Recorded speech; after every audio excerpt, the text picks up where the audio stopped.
Good morning, dear students. Welcome to the lecture on Of Studies by Francis Bacon. Last week, we have discussed the life of Bacon, his style of presentation, about his essays in general, and so on. And we have also discussed Of Studies, which is prescribed for you in the syllabus. And we have discussed the first part of studies. And of studies, it is about reading books. Bacon explains the uses of reading. And 3 points we have discussed in the last week regarding of studies. Bacon says that studies serve for delight, ornament, and ability. I told you about the epigrammatic style of Bacon. He uses short sentences full of meaning. Our studies gives a person delight. Reading books gives a person immense joy, especially if you are leading a retired life or a lonely life. And it adds to your personality like an ornament. It improves your efficiency. That is the first point that is discussed by Bacon. And then again he says that natural abilities are like garden plants which needs occasional pruning to be in good shape. And so your personality is perfected by learning, by reading. And then he talks about the advantages of studies. But he again points out that there are some negative sides for reading. The first point is that some people spend too much time on reading.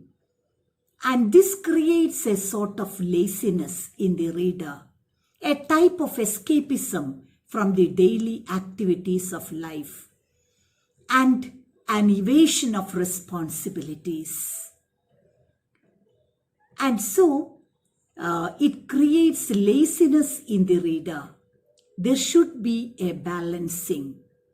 One should be up to date in one's duties and responsibilities. But at the same time, one should find time for reading. Because reading improves your personality a lot. And a second defect noted by learned men is that some people, they are well-read, well-informed. But their problem is that they make a display of their learning. That is, when they talk with others, deliberately they will try to exhibit their scholarship. Like people quoting from great texts like Shakespeare, even on unnecessary occasions. And so that is the second defect noted by Bacon. And then Bacon says that one should always remember that one, by reading books, can gain an average knowledge of everything under the sun. We can be well informed by reading different types of books. But remember, bookish knowledge can give you, or by reading, you are getting bookish knowledge. But what you need in life is wisdom. And as I told you earlier, wisdom is knowledge plus experience. Our experience is very important. If you want to perform things in a better way, definitely you need experience.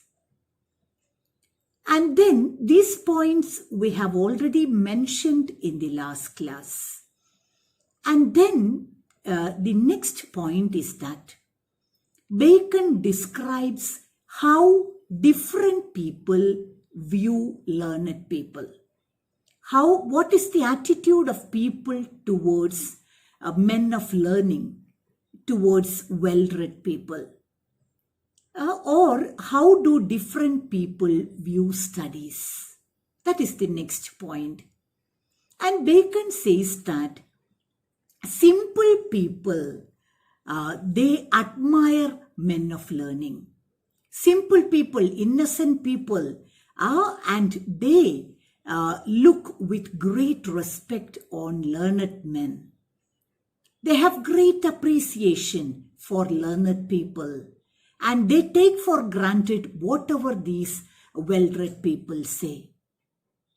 And the second type of people, Bacon calls them crafty men. Crafty men means cunning men.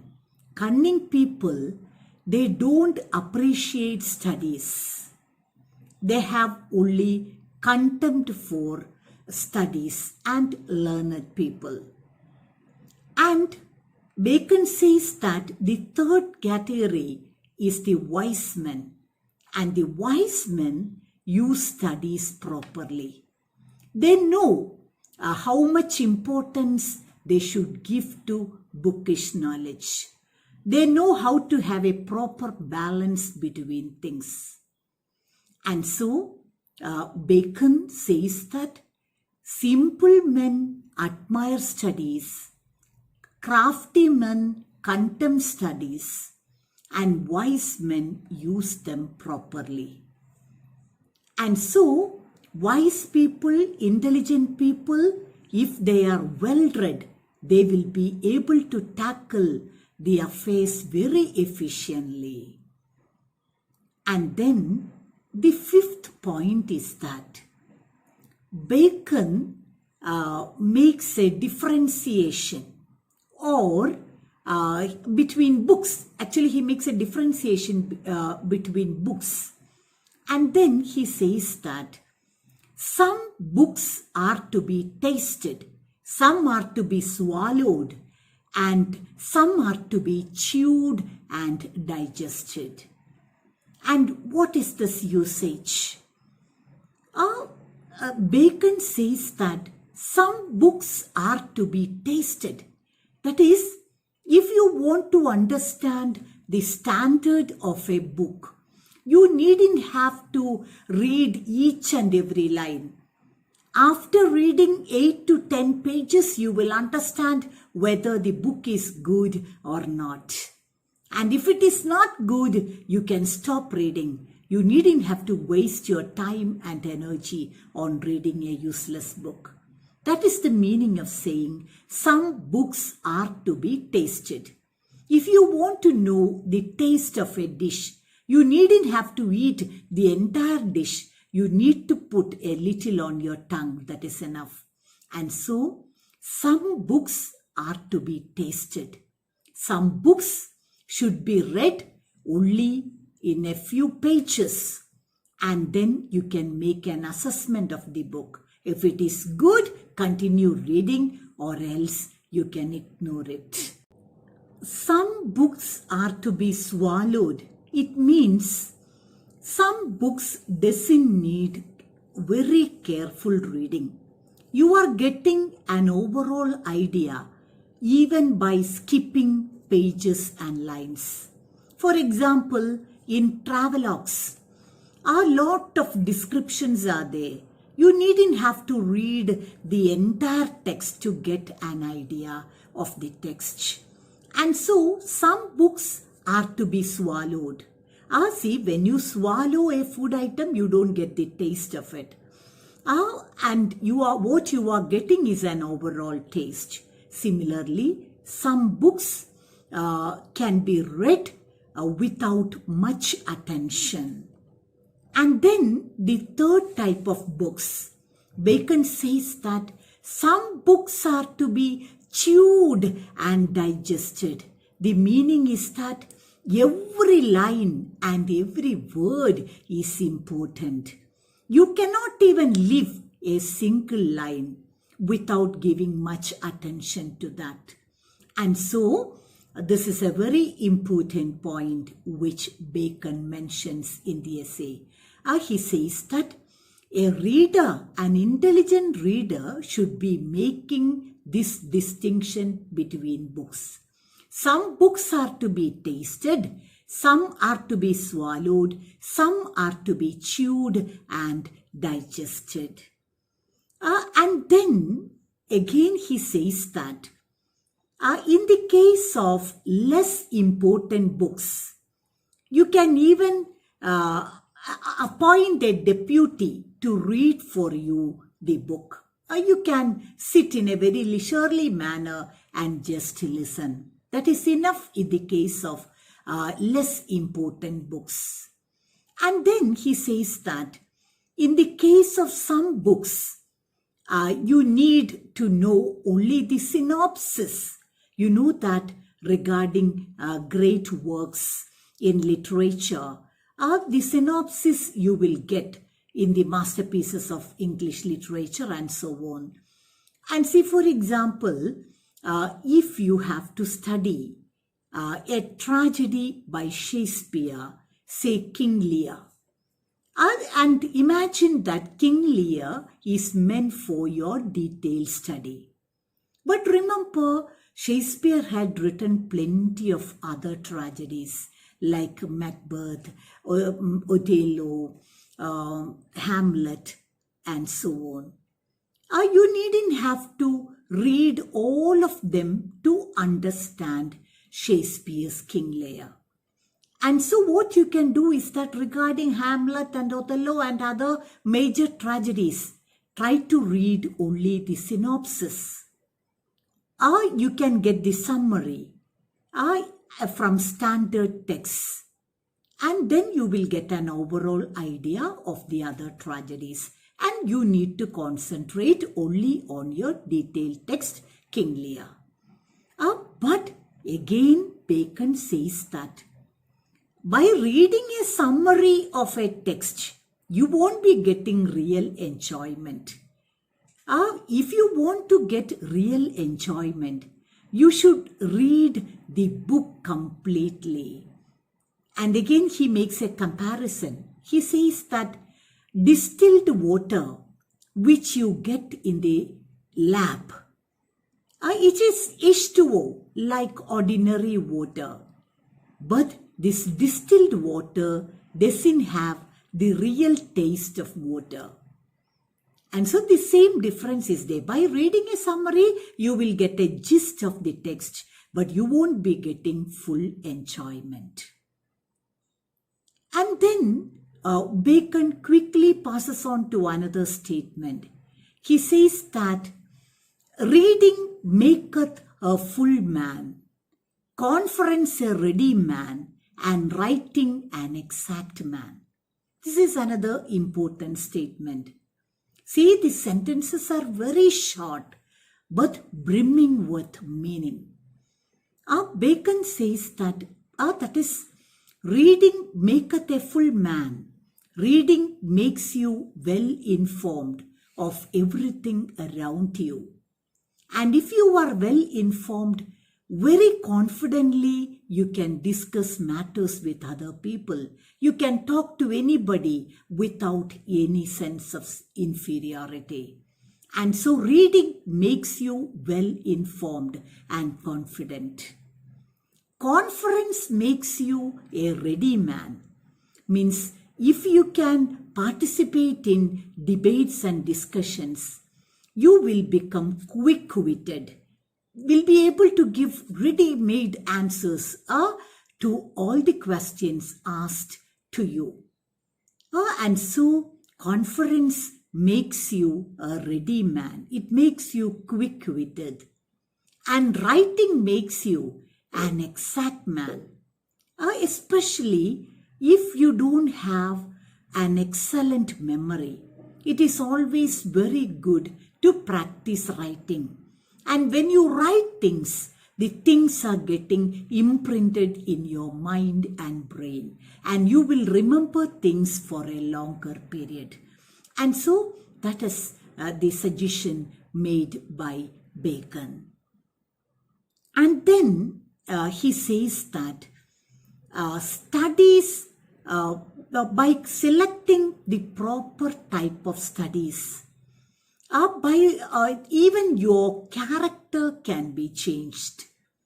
And here he uses a Latin phrase which I have already mentioned in the introductory class, Abiant studii in moris. Abiant studii in moris. It is a Latin expression meaning studies pass on to character. That is, studies can influence a person greatly. For example, reading history makes you wise. How? Because history is the story of great men of the past. Their story makes history, and it is the story of their successes and failures that makes history. And so, by studying history, by reading history, you will get informed of the life of different people, how they reacted on different occasions, and that will make you wise, and that will enable you to take wise decisions in your life also. And if you enjoy reading poetry, you will become very, very imaginative. If you practice reading philosophy, you will become mature in your outlook. And if you learn mathematics, you will become very clever and subtle. And so that is the meaning of Abiant studii in moris. Studies pass on to character. And so different types of studies can make changes in you differently. Like histories make a person wise, poetry makes you witty, and then philosophy makes you mature, serious. And then in the last part of the essay, Bacon again explains the positive side of studies. He says that studies have a curative effect on the reader. And then he says that physical exercises can make you cured of many bodily defects. To be more clear, many diseases can be rectified by the proper type of exercise. For example, if you have some digestion problems, if you go for gentle walking regularly, it will improve your digestion. And then brisk walking make you physically fit. It is said that bowling will improve the quality of your kidneys, and shooting will improve the strength of your lungs. Again, Bacon says that some people, they will lose their physical balance, ear balance, and in order to keep up their equilibrium, it is good for them to practice riding. And so the point is that many bodily defects can be corrected by the right type of studies. That is, gentle walking helps you to improve your appetite, your digestion. Brisk walking keeps you physically fit. bowling is good for the kidney, shooting good for the lungs, and riding is good to keep up, to maintain the equilibrium. And similarly, Bacon says that mental imperfections can be corrected by the right type of studies. For example, some people, they cannot concentrate on their work. If they are reading something, they will lose their concentration, they will become distracted. And so if they are doing any work, they cannot complete it well. They will lose their concentration, they will become distracted. And so such people should study, learn mathematics. Because when you are doing a problem in mathematics, you have to concentrate on it. Otherwise, you won't be able to complete it. Because when you are doing a problem in mathematics, if you get distracted, you won't be getting the correct answer. You have to begin again. And so, if you cannot concentrate on your work, learn mathematics. That is what Bacon says. And then again, Bacon says that some people, they cannot distinguish between things. Just as colorblind people, they cannot see the minute differences between the colors. Similarly, some people cannot understand the minute differences between things. Such people should study philosophy, because when you study philosophy, you will come across hair-splitting statements that will improve you in this way. It will help you to distinguish the difference between things. And again, he gives plenty of examples. He says that some people doesn't know how to argue and get on well. Such people should listen to the lawyers' cases, and then they can be improved. And again, he always says that if people should become very, very imaginative, they should. Some people, they are very dull, unimaginative. They should make it a habit to read books. To be more precise, they should read poems. And these poems will make them imaginative. And thus, according to Bacon, every defect of the mind has a proper remedy. And so physical exercises keep your body fit. Similarly, the correct type of reading, the correct type of studies will remove your imperfections of the mind. And so Bacon says that studying mathematics improves your power of concentration. Studying poetry makes you very imaginative.